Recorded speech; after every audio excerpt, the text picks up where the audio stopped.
Now, they say in Bulgarian, na Kuba, na America, and Kuba is your belly button. So America's belly button, and that's one place that you can often launch your career from. I also wanted to subtitle this as The Last Lecture. Have any of you heard of Randy Pausch, the MIT professor who gave a final lecture and then died of cancer, and he had lessons in life? So I'm basically taking that format here. So I think that's basically what I'll try to do today, is give you my life, give you some lessons that you may take home and apply to your life. But the lessons learned format is the basic shape today. And I assure you this isn't my last lecture, nor is it my first lecture, because I started my career in high school and education, and just like your teachers, spent many years teaching. I've worked also in the nonprofit sector, and I've ended up working in a global business in Kansas City. And a week ago, as Charlie was saying, I wrote a speech on a plane from Hong Kong to Sydney, Australia, and that's the kind of life that you can lead by starting out with a strong foundation. So I'm going to condense this a bit too much unless I start to tell you the whole story. So let me tell you the story and suggest some lessons that will apply to your life, and then I'll answer your questions. So I'm not really going to lecture you, but I'm going to tell you stories about why having an international career, even if you live in the heartland, is not only possible, but it's fun. And I hope that you'll find some of the stories to be fun as well. Because I wrote this on a plane, I'm going to set up this presentation like I'm a pilot. I'll tell you how long this is going to be. The flight's going to be 1 hour. And I'll let you know our final destination. We're going to go around the world, but we'll be back in Kansas City. And then I'm going to narrate some of the interesting sights along the way. So sit back, relax, eat your chocolates. And I'll encourage you, as you would on a plane, to put on your own oxygen mask first before you help others. And that's one of the most important lessons that I've learned along the way and what I'm bringing you today. I had a tough childhood, but that's going way too far back. You want to hear that? Suffice it to say that I grew up very fast. And I was determined to become independent and self-sufficient, as I'm sure all of you are as well. And I wanted to eventually help others by putting my own oxygen mask on first. I felt that learning a foreign language was one of the ways out of my own problems, out of my own life, out of my Midwestness. But I remember attending an international careers day just like this one in Missouri when I was a senior. It was at Cotty College. I don't know if you've heard of that college. It's in Missouri. I don't know where it was, but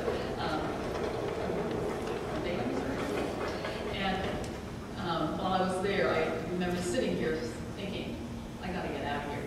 I got to go. Got to make this decision. So that's what I did.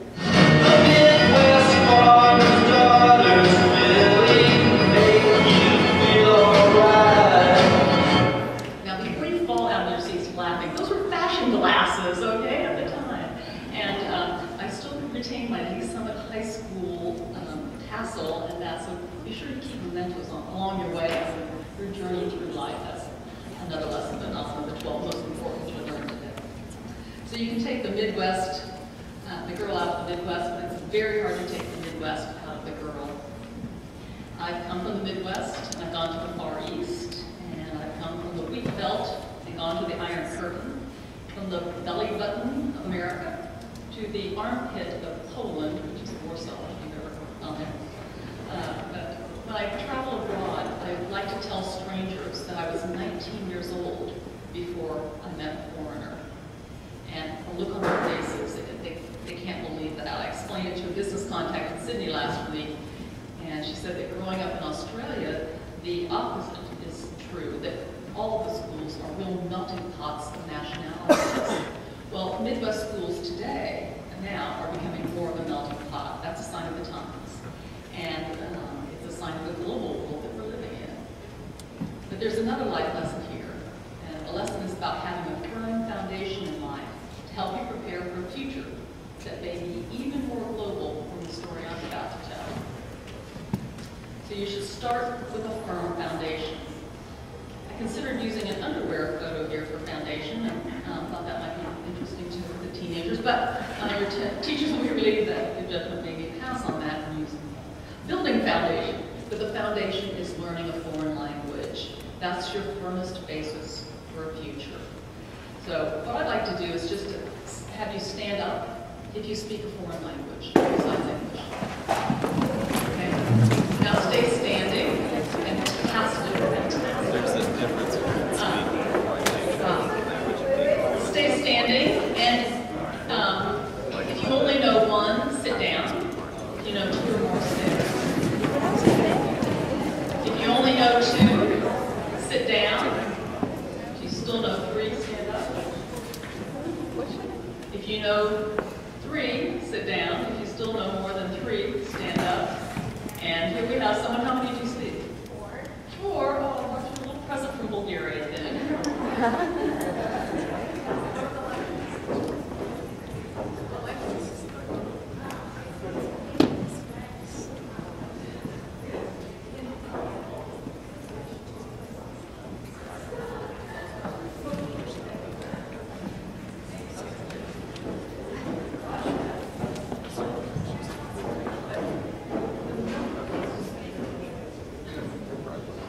The number of people who are speaking foreign languages at all, this is just the best news I've heard. It doesn't matter what language, foreign language you speak, just speak a foreign language.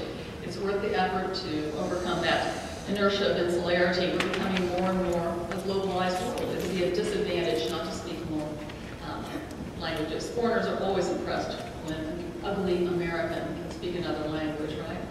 And when you can speak their foreign language, that's even better.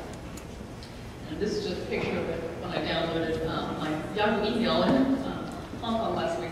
I thought it was funny because it came up, the pages on my computer came up with Chinese writing, so fortunately there's a little bit of language there that I could see my name, so I could click on it and find my mail, and it was still in English, fortunately. But if you don't know foreign languages, it's like starting 10 yards behind on a 100-yard dash. Again, in an international career, you won't use sports metaphors generally because all the sports differ, and you may be using a cricket metaphor or a rugby metaphor or an Aussie football metaphor, but American metaphors don't always carry over. They don't know what basketball is, unlike here in KU. So you may not just need your foreign language experience for work, you might also need it for love. And here's a Swedish proverb that addresses that. Life lesson number 3. Work as if you'll live forever, and love as if you'll die tomorrow. Any Swedes here? Can you read that in Swedish? Can you read that in Swedish for us? Please?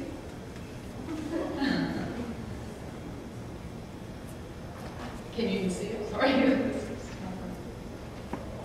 No? Okay. So that's the translation there.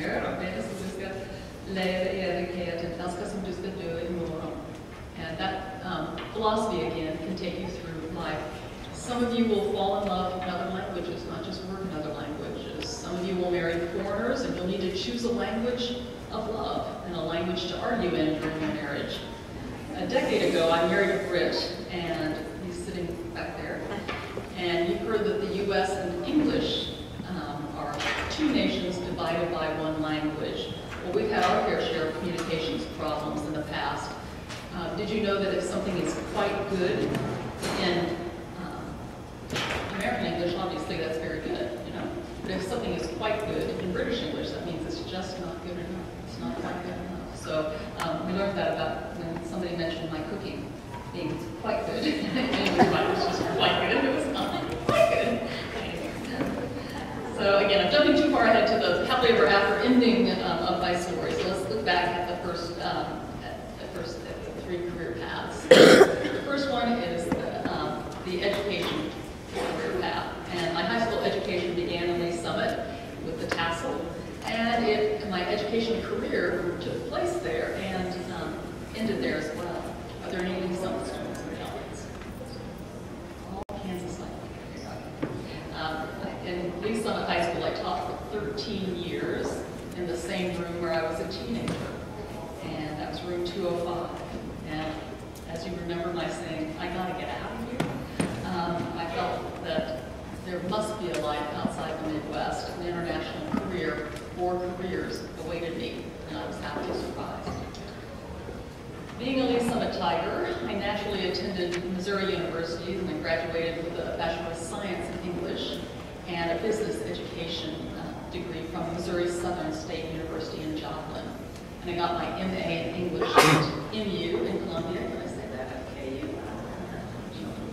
And that led me into a teaching position in Lee Summit, where I spent 6 years as a full-time English teacher and another 7 years as a part-time teacher there.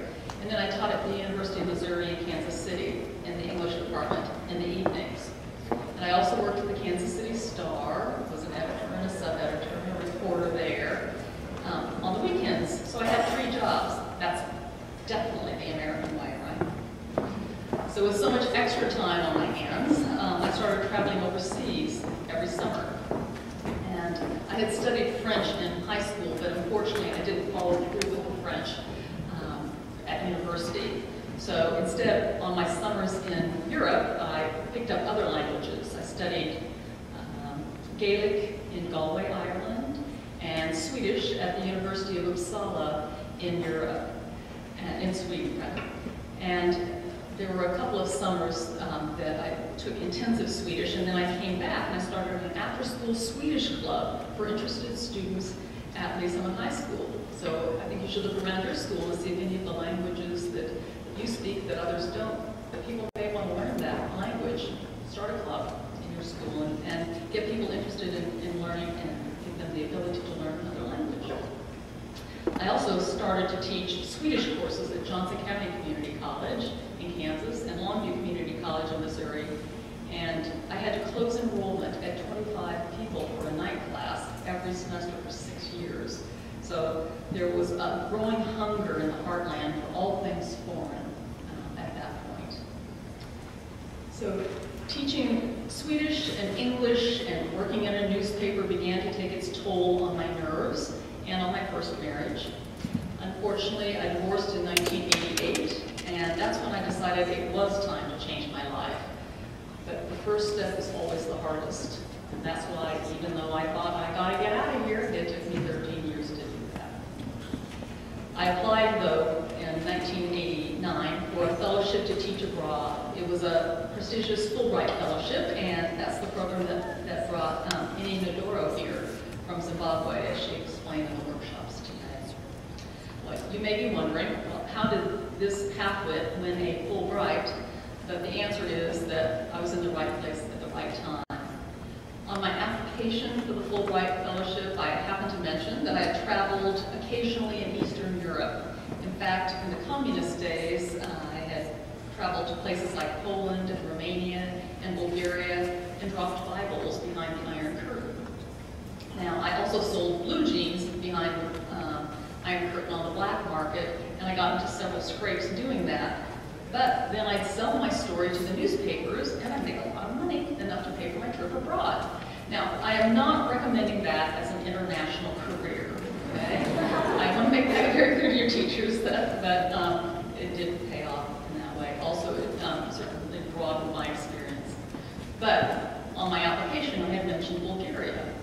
So I did win a Fulbright, one of only 4 that were awarded to in Bulgaria. And I remember my mother asked me, "You won a prize, and the prize is Bulgaria?" Well, that fellowship was for teaching at a technical high school in Pravets. Pravets is a small town outside the Bulgarian capital of Sofia. There was nothing to do in Pravets. In fact, many times there was nothing to eat in Pravets. There was no electricity in Pravets. There was no water. These were communist days. So I found myself hitchhiking 1 hour to get into the capital, Sofia. And it was a safer time in Eastern Europe, and I want to go on record to say I do not recommend hitchhiking anywhere in any country nowadays, but especially when you're learning the language. But one day when I was hitchhiking, I was very, very lucky. A Bulgarian television crew picked me up, and I became friends with one of the crew and his family. And his brother and his sister-in-law had 2 young boys, one a 6 6-month-old named Beaker, and the other a 2-year-old named Augie, who just loved to build houses with his little building blocks. Now, I predicted that he would grow up to be an architect, and I said he ought to study near my home in the Pupa, America. And because there's one of the best architecture universities in the US, and that's here at KU. Well, guess what? Sitting back there by my husband is Augie. He's sitting here today having won his own Fulbright fellowship for a full ride for 5 years to study architecture at KU. Isn't life amazing? Stand up, Augie.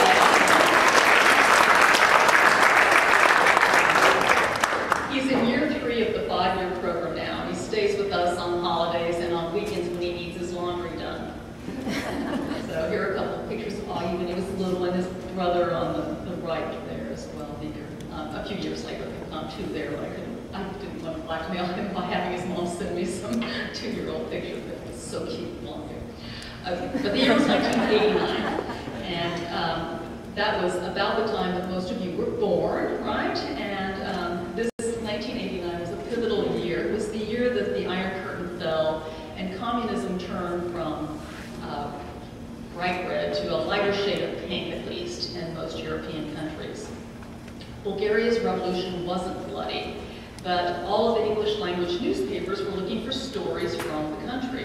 And as I was one of only 250 Americans living in all of Bulgaria with 8.5 million people, and because I had been a journalist, I became sought after to write articles for many of the major publications like the Boston Globe or San Francisco Chronicle, the London Sunday Times, and Time Magazine as well.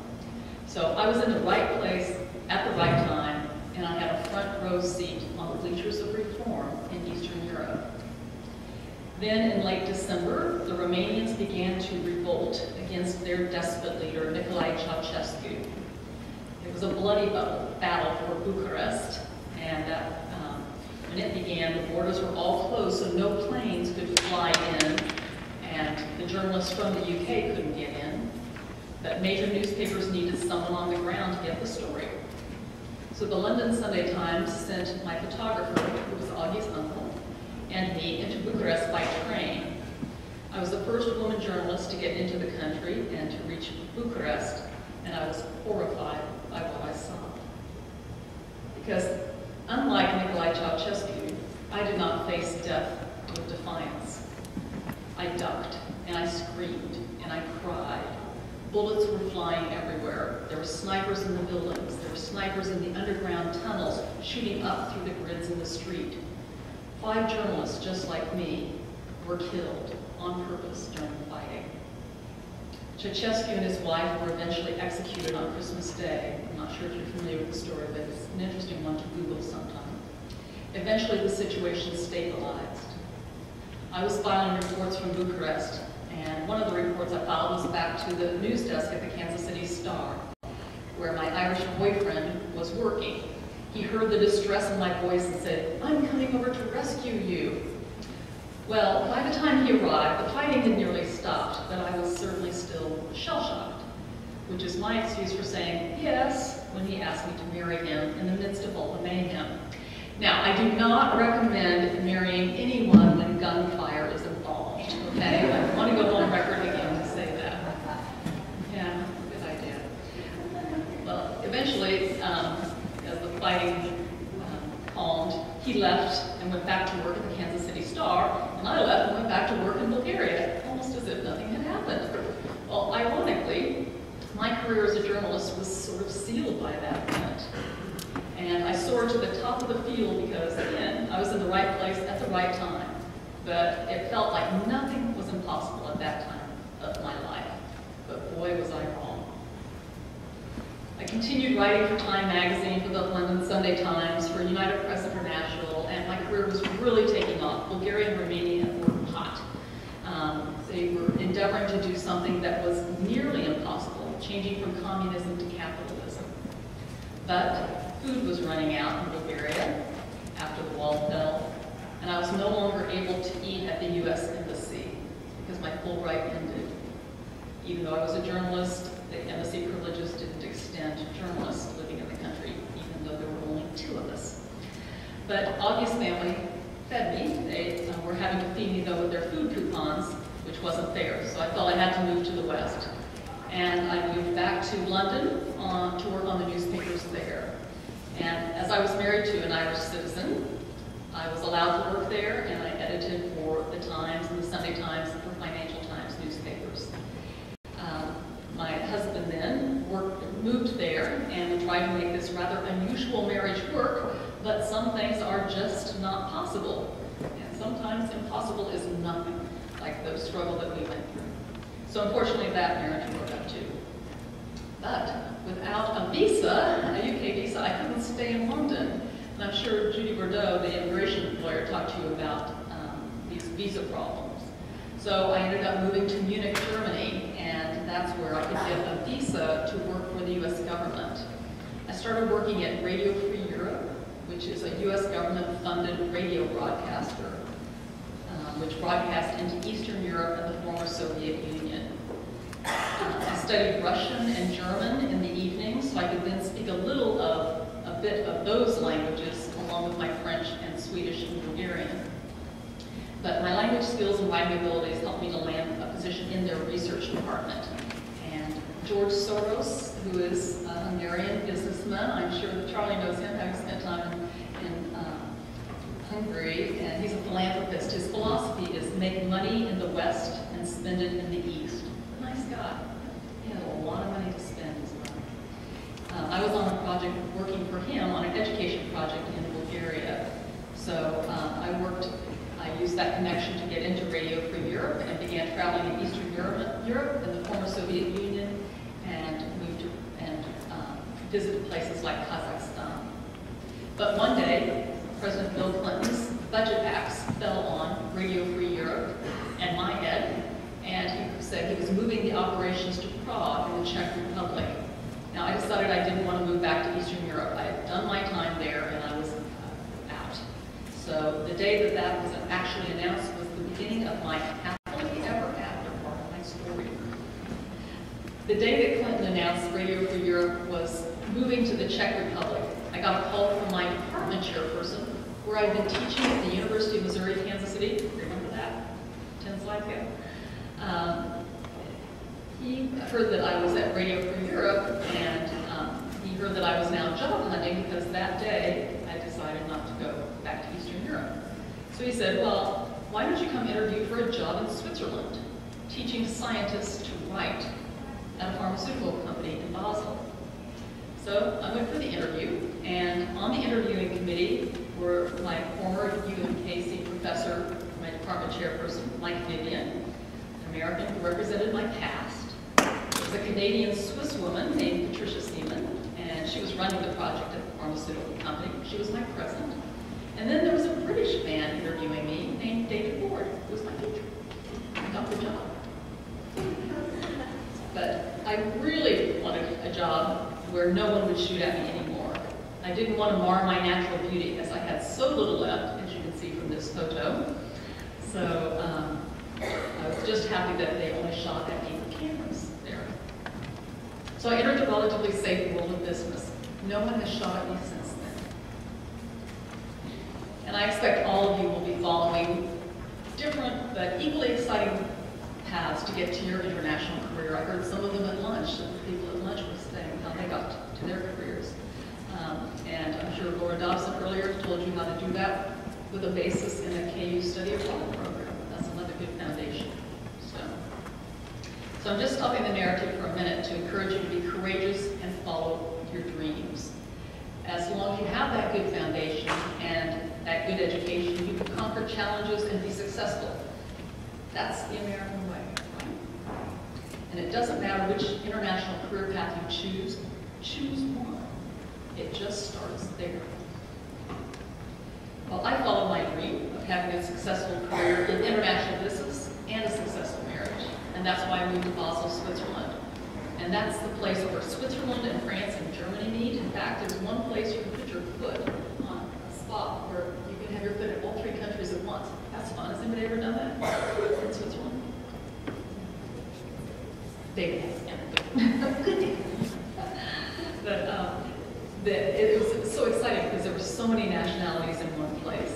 But even though Switzerland was very safe and I was sure no one would be shooting at me on the job, I was still very nervous about whether I could adapt to the world of business.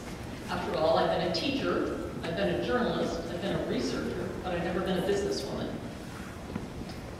So even though I didn't know anything about the world of business or pharmaceuticals, I didn't hesitate to try. I viewed that field as if I were learning another language and finally realized it didn't matter if I knew the exact difference between pharmacokinetics and pharmacodynamics. As long as I called them PK and PD, the scientists had no idea I didn't know what I was talking about. It's called walking on stilts among giants. Good trick to learn. But the main lesson here is don't let barriers get in your way. Go around them, move them, or jump over them. Just try. So for the next couple of years, I worked with scientists all over the world as a writing consultant for 6 major pharmaceutical companies. I traveled mostly to the UK, to Japan, to California, and New Jersey from my base in Switzerland. One memorable week, I traveled from Switzerland on Sunday, as I arrived Monday in the US, and I arrived Sunday in the US then. Okay, then I went back to the UK on Tuesday, arriving Wednesday, then I went back to the US on Thursday, arriving Thursday, and back home to Switzerland on Saturday. It's not as glamorous as it sounds. It was exhausting, and I absolutely couldn't keep up that pace. That kind of travel schedule was looking more and more likely. So if I kept up that travel schedule, I couldn't have a real life with David. So I had to decide what to do. Not all choices in life are easy. If I quit my job, I would have to leave Switzerland and leave David, as I wouldn't have a visa to live there. So I started interviewing with Swiss companies where I'd already been working, and I joined one of the companies, Roche Pharmaceuticals in Basel, that had 60,000 employees. Out of those 60,000 employees, there were 51 nationalities working just in the Basel headquarters where we worked. And we used to have little flags on the tables in the cafeteria, so you could sit with a language flag and only speak that language if you felt like, improving your Swedish, you could sit at the Swedish table. Yeah, it's a good practice. But because I knew the competitors' business cultures from working as a consultant in the industry, I headed up their competitive intelligence department, which is a field where you can legally and ethically collect information about your competitors and find out what they're up to. So in that time period, David and I got married, and let me tell you, 3 is a charm in my life. What are you doing the rest of your life? North and south and east and west of your life. That's Augie that I'm kissing on the cheek over there. Okay. Because of the generous 8 weeks or so of holidays in Switzerland, which is another reason to work abroad, if I haven't mentioned that to you.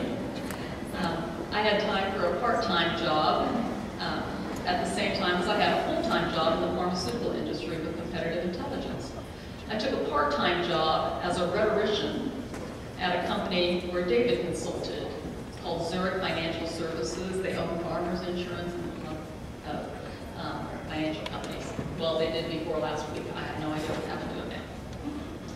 But that part-time job became a full-time job, and I left Roche and joined Zurich Financial Services as head of internal communications for this 70,000 employee firm. Ironically, David left Zurich Financial Services at that time and moved to Roche Pharmaceuticals. This is our life. We were commuting on the train the opposite direction between Basel and Zurich for about a year or 2.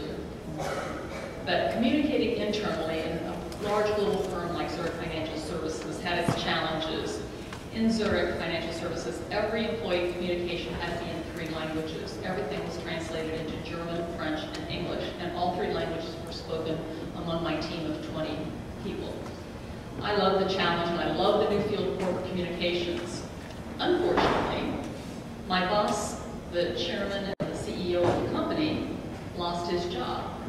And it is the plight of a communications director that when the boss goes, so goes his voice. So I lost my job too. Life lesson number 10. There's no right way, no wrong way, only your way. David and I knew it would be extremely difficult to live in Switzerland on one salary. So about the same time as I received my severance package from Zurich, David asked if he could also get a severance package from Roche, and they agreed, and we packed our flat and tried to decide where to go next. As David's children were all living in the UK, we thought about moving there, but when we considered the house prices, we decided to try the US first. Again, the lesson in life is there's no right way, no wrong way, just the way you choose and the way you follow the way you choose. So we moved back to Lee Summit to a house 3 blocks from where I had lived when I left 15 years before. And David became a management consultant, and he continues to work in Europe and Korea, and as well as the United States on a regular basis. So we're a boomerang. Augie, I brought Augie back a boomerang from Australia. I should have you hold that up right now, because we felt like a boomerang back to 3 blocks away, just a little bit. But when we got back to living in the land of Oz, it was bliss. We loved it here.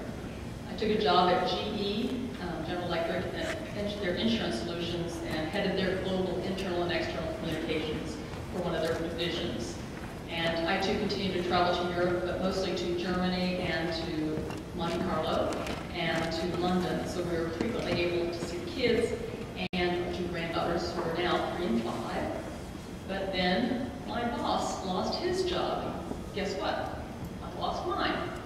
So that's when I joined Black & Veatch, a global engineering, construction, and consulting company in Kansas City, as head of internal and external global communications for the water